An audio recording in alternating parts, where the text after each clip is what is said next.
Hey y'all! I have something a little different for you today. Recently, I did a podcast interview, shout out to What's Your Weird Story. And on that podcast, I featured my own personal paranormal stories and unexplained experiences. Well, I can't just share those stories with everybody but y'all, my loyal listener friends. Now, my stories are fairly disjointed, kind of a smattering of odd experiences at random points through my life, so if these stories seem a bit sporadic, it's because they are. So, today is the day that I bring you all of my own stories. I'm Candace, and I'll be your guide.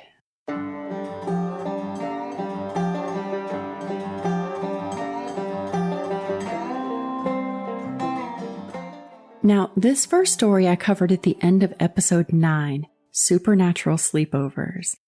If you listen to that story of the seance in my bedroom, you can check the show notes. I'll give you a timestamp for where you can skip ahead to. Okay, y'all. Everything starts around 1995. I was about 13 years old, hosting a sleepover at my house with 3 other girls. And at the time, The Crow was my favorite movie. A little goth girl wannabe's dream. Brandon Lee, who starred in the movie, had died during filming. There was a terrible accident on set. So I had a poster of Brandon Lee in his role as Eric Draven emblazoned on my bedroom wall. That poster was my pride and joy. Well, we're in the midst of our slumber party, doing whatever it is preteen girls do, when we had the bright idea to hold a seance. Well, since my poster was right there in the middle of the wall, front and center, it was an easy decision to say we were going to summon the spirit of Brandon Lee. So we clasped hands around some candles. We left the overhead light on. Maybe it was just a little too creepy for us to turn it off, but either way, we started asking questions and looking at that poster for a response. Now, we think we can maybe ever so slightly see him nod or shake his head to gesture yes or no to our questions. So we continued asking questions of the poster, the spirit, like this for a little while, watching for that minuscule motion we thought we could maybe, perhaps, possibly see. It was honestly really silly and cringeworthy. Then something happened that spooked us. I don't remember what it was, and I don't recall it being something significant, but something changed the mood in the room from intriguing and fun to this looming fear that raised our hair on end. At that moment, I said, "Give us a sign if we really shouldn't be doing this right now." At that moment, his head shook no so violently that his shoulder-length hair was flying outward from his head in the picture. It was unmistakable. We all screamed and let go of one another's hands, and one of the girls mentioned that we did the worst thing possible. We broke the circle, which supposedly meant that entities might be allowed to stay in our world. Afterward, not really knowing what to do, we just went about our slumber party activities, snacks, movies, talking about boys, whatever we were doing. We didn't mention what had just happened. You know, when I hear stories from people where they experience something unexplained and they refuse to talk about it with others, even if they also experienced it, it has never made a whole lot of sense to me. But remembering this event, maybe it does. It somehow would have felt much more real if we had discussed it after the fact. Now, this, like all the stories that I'll tell you today, I can't explain with the science that I know. I try to examine the mundane before leaping to paranormal conclusions, but short of a mass hallucination, I can't explain this one away.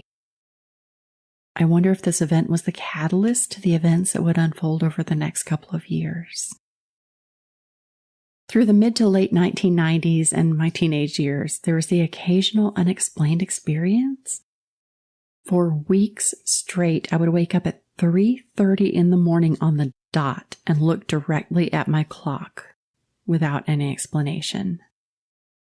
Occasionally, I would feel the sudden experience that I wasn't alone in the room anymore. I could feel this distinct presence from a certain spot in my bedroom at times. When this happened, something was definitely watching me. After a minute or so, that feeling would dissipate and whatever unseen visitor was present would just leave. A few times my stereo turned itself on in the middle of the night. And when it did this, of course, it liked to be playing a really creepy song every time. This scared me to death. One time I distinctly remember it playing Pink Floyd's The Wall, just in time for the "if you don't eat your meat, you can't have any pudding" refrain.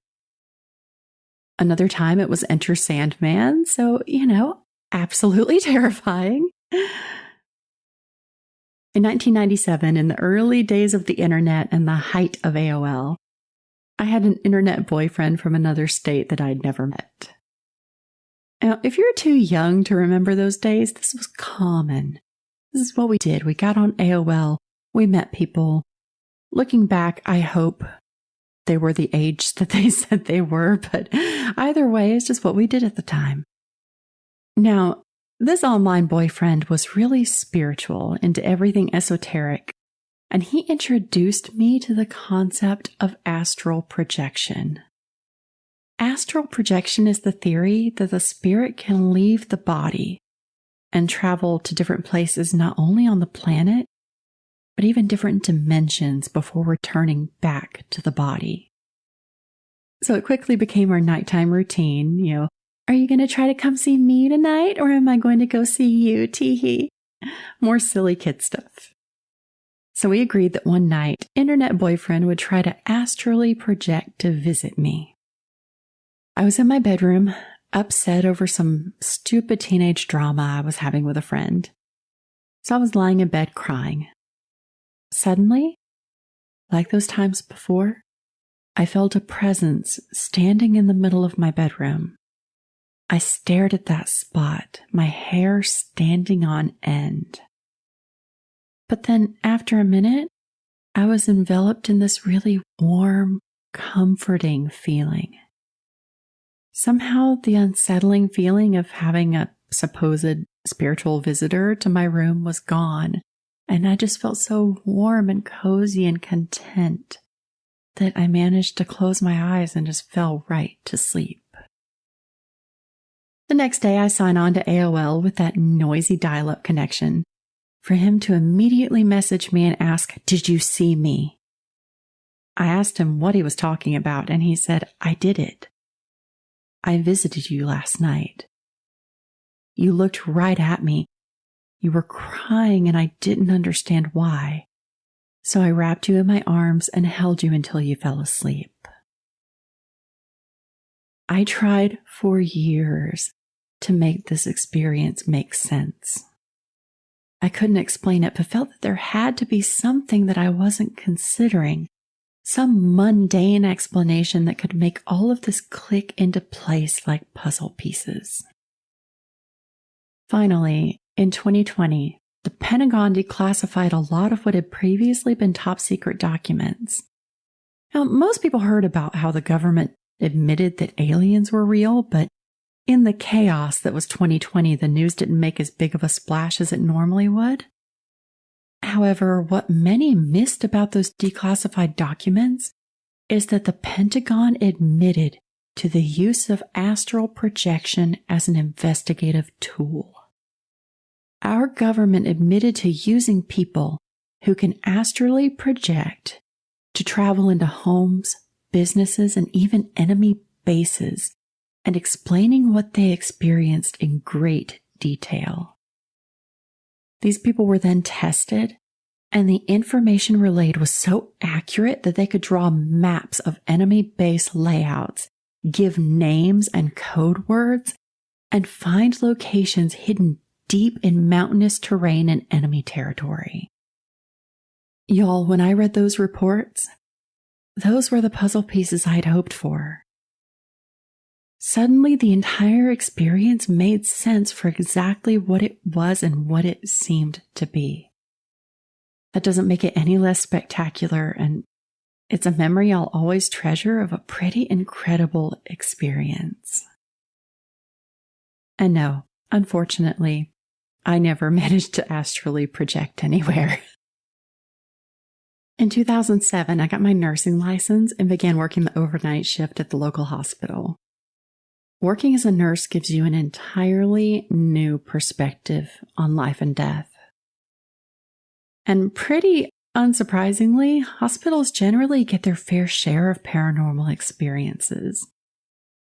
Y'all have probably heard a lot of the typical nurse stories about death, like how oftentimes a loved one who's passed on comes to pick them up. I'll spare you from more of those stories as they just tend to make their rounds, so that's nothing really new. The one patient death experience that really stands out for me was a subtle one. I went into the patient's room with another nurse to provide post-mortem care on a patient who'd recently passed away. Now, this involves bathing the body, removing medical equipment like IVs, oxygen tubing, and generally getting them looking as nice as possible for the family and for the funeral home when they arrive. It's really hard to explain this in a way that makes sense. But as we're in there, the room fills with a palpable energy, almost like you could feel the air itself vibrating, every molecule full and lively.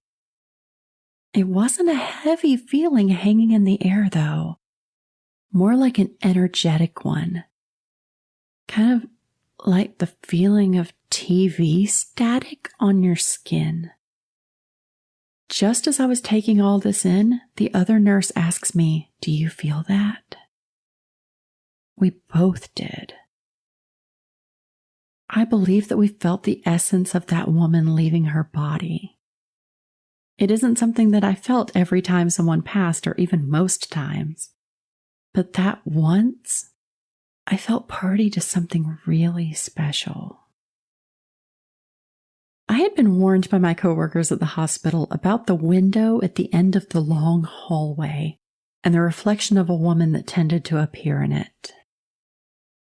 Sure enough, on a couple of different occasions, I started down that long hallway to go see a patient, and when I glance at the window straight ahead, I see the reflection of a woman standing behind me.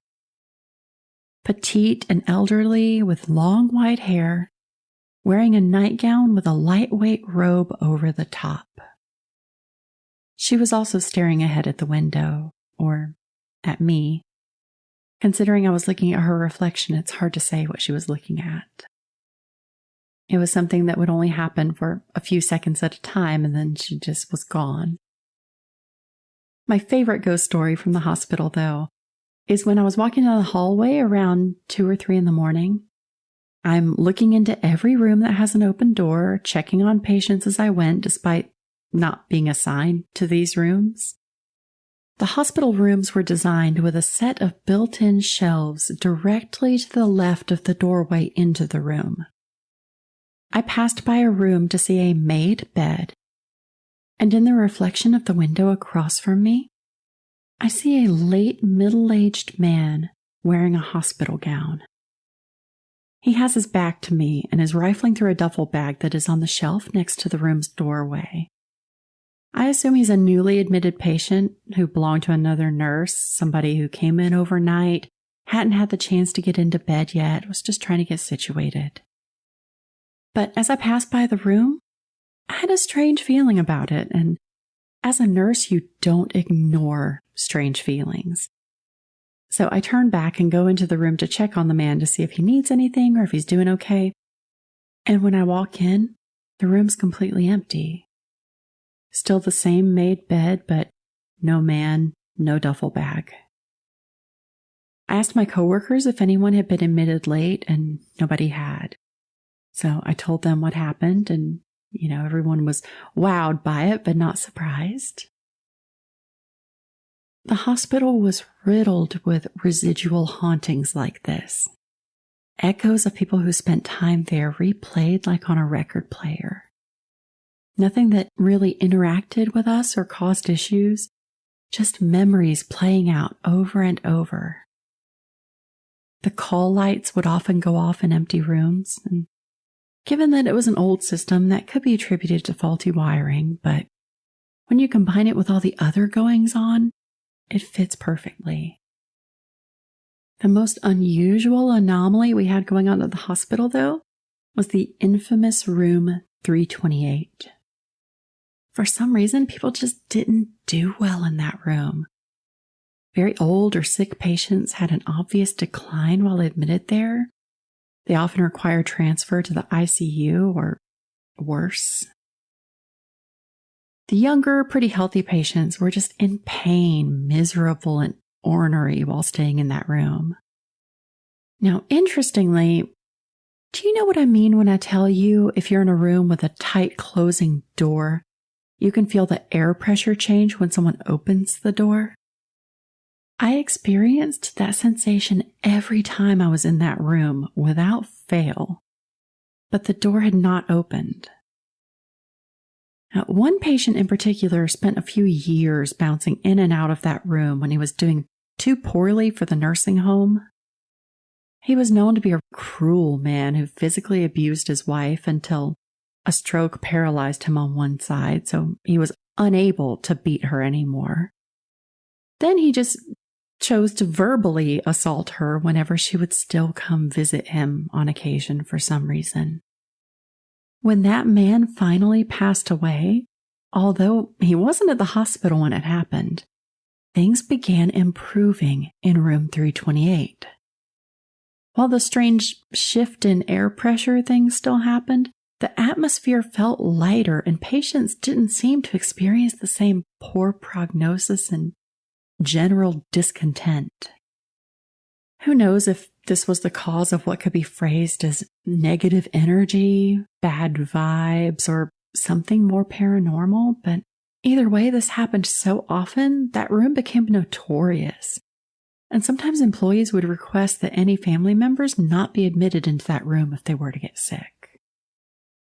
Now, early on into that hospital career, in 2008, I took a long weekend off work to go to a small paranormal conference in Louisville, Kentucky. The highlight of this conference, aside from meeting notable paranormal researchers and professionals, was getting to spend 2 nights in Waverly Hills Sanitarium. Now, if you're a paranormal junkie, you've undoubtedly heard of it, as it's on many ghosty bucket lists out there. So hopefully I don't disappoint you too much when I tell you I'm going to save that objective paranormal data I can recall from that trip for an obligatory Waverly Hills episode. But there is one story that's more subjective that has stuck with me, and I'd like to share it.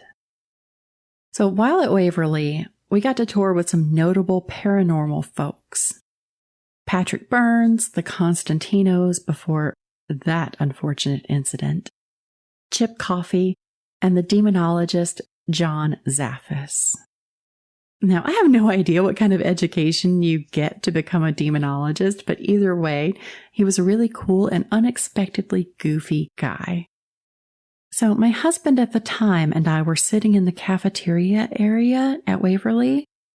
We're sitting in the dark, it's pitch black, and we're in the only 2 chairs in this big room when 2 guys wander in. Now, there were a lot of people on this overnight investigation, so 2 people coming in to join us was really not unexpected. But something about these guys was really unsettling. Something I couldn't put my finger on. I leaned over and told my then husband, I don't like these guys for some reason. I get a really bad feeling about them. Eventually, we wandered out of the cafeteria back to where a big group was gathering in the hallway. And just as the two guys walked up, following us, demonologist John Zaffis says, "Hey, where's your friend?" to them. They act confused and say that it's just them. John stresses to them that no, it has never just been the two of them. He tells them there has been a third guy, a guy in black following the two of you around all night until now. I have no idea if there was anything to that, but it gives me chills just remembering, because something about those two guys was so unnerving that his words rattled my bones. Of course, it doesn't help that it's the freaking demonologist who said all of this. Like I said, a Waverly Hills episode will happen, but that's my favorite story from that trip. A few months following the Waverly Hills trip, so we're still in 2008 here, I'm asleep in my bedroom one day after working the previous night. I had a queen-size bed that was against the wall of my bedroom, with a nightstand on the one side. I'd been sleeping in the middle of this queen-size bed, facing the wall, with my back to the nightstand. I woke up suddenly to hear a loud clatter in the room, to find that my Nintendo DS was lying in the middle of the bedroom floor. It had been on the middle of my nightstand when I fell asleep, and my positioning in the bed would have prevented me from accidentally knocking it off or even reaching it from where I was. Not to mention, it wasn't lying at the bottom of the nightstand that it fell from. It was a good 5 feet from the nightstand. I have no idea how it went flying, and nothing unusual happened for a long time after that. Shortly after that experience, I moved into a couple of apartments, and nothing happened in those. Finally, we're here in present time. At the home I'm in now, I've had a couple of strange occurrences that I cannot definitively say are paranormal, but are definitely weird. Last year, I lost someone very important to me. Now, I'm going to be purposefully vague here to protect privacy, so bear with me. This person spent time at the home I'm living in and considered it a very special place to them. Before passing, a couple of times they told me they wish they could just come sit on my back porch. On 3 separate occurrences in the month after this person's passing, I've seen them sitting on the couch on my back porch from the corner of my eye. Unmoving, like a still frame, like a photograph. If I turned my head to look directly at them, they were gone. It was something I only ever saw from the corner of my eye, still as a statue looking out at the view. It was never a disconcerting presence, but a reassuring one, that they got that time they wanted to sit on my back porch. Okay, finally, this one feels a little silly, it's honestly a little embarrassing, but why not if we've made it this far? I was sleeping very poorly one night. The house settling noises seemed to be vastly increased with pops and creaks constantly, unlike normal.